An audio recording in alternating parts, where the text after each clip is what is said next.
गहरे जंगल के अंदर फैज और जिको तेजी से आगे बढ़ रहे थे। जंगल में अंधेरा हो गया था, लेकिन उन्हें किसी बात का डर नहीं था, क्योंकि वे जानते थे कि उनका सबसे ताकतवर साथी ड्रैगन बस एक पुकार की दूरी पर था। फैज ने अपना हाथ उठाया और जोर से चिल्लाया, ड्रैगन! कुछ ही पलों में पहाड़ों के ऊपर से ड्रैगन उड़ता हुआ उनकी ओर आया। हमें शैतान को खत्म करना है, फैज ने दृढ़ता से कहा। ड्रैगन ने सिर हिलाया और तीनों मिलकर उस शैतानी किले की ओर चले। जब वे किले के पास पहुंचे तो वहां काले कवच पहने भयानक पहरेदार खड़े थे। उनके हाथों में नुकीली भालाएं चमक रही थी।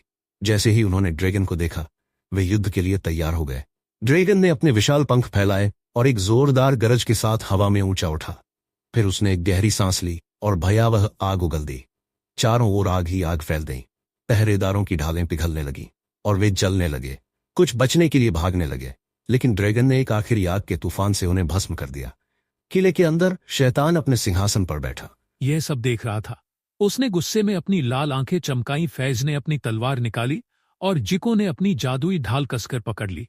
शैतान ने अपने सभी भयंकर राक्षसों को हमला करने का आदेश दिया।